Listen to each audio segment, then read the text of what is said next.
पूजा का जो आपका मंदिर होता है, उस मंदिर में आप लोगों ने जो गोपाल जी बिठा रखे हैं, कई लोगों के घर मैंने अपनी आंखों से देखा है कि आप लोगों के घर में गुरु जी का फोटो सबसे ऊपर करते हैं। आप गुरु जी की फोटो ऊपर है और बाबा जी जो लोग बाबा जी को मानते हैं, बाबा जी को फ्रंट पे रखा है, गोपाल जी को नीचे रखा है।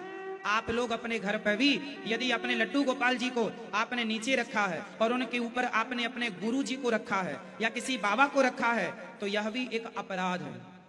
घर में मंदिर है, उस मंदिर में सबसे ऊपर भगवान को रखो, गोपाल जी को, शालिग्राम जी को, और भगवान के चरणों में फिर गुरु जी की फोटो रखना चाहिए। भगवान जी से नीचे गुरु की तस्वीर भी कहां रखनी चाहिए? भगवान जी से जोर से चरणों में। किसके चरणों में? भगवान जी के चरण। गुरु के प्रति श्रद्धा हो आपकी, अच्छी बात है, पर भगवान से ऊपर गुरु जी को बिठाया, गोपाल जी को नीचे, ये तो अपराध हो जाएगा। श्रेष्ठ तो भगवान ही है ना, इनसे श्रेष्ठ कोई हो सकता है? फिर तो अपने गुरु जी को भी नीचे रखा करो, भगवान जी के चरणों में ऊपर। आप में से सबके घर में ठाकुर जी ऊपर है कि नहीं?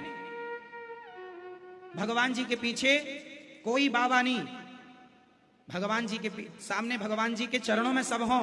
भगवान जी के चरणों में सब अच्छे लगते हैं, भगवान जी के माथे पर नहीं। दुर्योधन गया था जब, तो भगवान जी के माथे पर जाके खड़ा हो गया था। जब महाभारत का युद्ध होने का समय था ना, तो भगवान श्री कृष्ण को मांगने गया था दुर्योधन, तो कहां खड़ा हुआ था? भगवान जी के सिर की तरफ। और अर्जुन कहां खड़े हुए थे? जोर से, जोर से, चरणों की तरफ। तो जो चरणों की तरफ खड़ा है, भगवान उसके पक्ष में चले जाते हैं। जो सिर की तरफ खड़ा है, उसका पक्ष नहीं लेते गोविंद। इसलिए चरणों में गुरु जी होंगे तो अच्छा। अब गुरु जी को आप भगवान के माथे पर बिठा दो, अपराध हो जाएगा। समझ में आ गई बात? जैसे कुछ लोग अपने पूर्वजों की फोटो भी रखते हैं मंदिरों में। पूर्वजों की फोटो तो मंदिर में नहीं रखनी चाहिए। मंदिर में केवल ठाकुर जी हो और गुरुजन, यदि गुरु की तस्वीर है तो भगवान जी के नीचे चरणों में।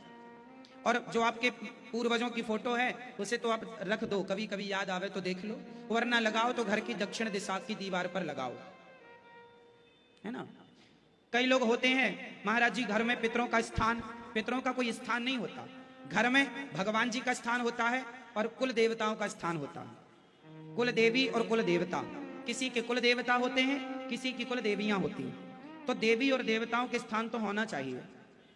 हमारे कुल देवता भगवान श्री बाबा साहब, जो भगवान राम ही हैं। हमारे कुल देवता तो भगवान राम है। किसी की देवियां होती हैं, कोई दुर्गा, कोई काली, कोई भद्रकाली, कोई चंडी, कोई शारदा, कोई केला, कोई माता, ठीक है। हर माता लक्ष्मी स्वरूपा है। तो घर में देवी और देवताओं का स्थान तो होना चाहिए, भगवान का स्थान तो होना चाहिए। बाकी पितरों का कोई विशेष ये स्थान नियुक्त ना करो कि ये स्थान, अरे भगवान के चरणों में ही पितरों का दर्शन कर लिया करो। मेरे सारे पितर मेरे गोविंद के चरणों में बैठे हैं, ये भाव रखना चाहिए कि मेरे सारे पितर कहां हैं? मेरे गोविंद के। जोर से, भगवान जी से बड़ा कौन? तो अपने पितरों का दर्शन कहां? गोपाल जी के चरणों। स्थान देना ही है पितरों को।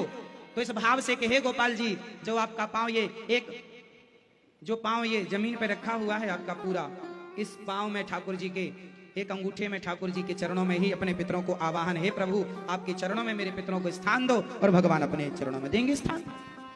अलग से कोई जगह नियुक्त नहीं होनी चाहिए, ठीक है। तो भगवान आज पौंड्रक और काशीराज द्विविध का उद्धार करते हैं।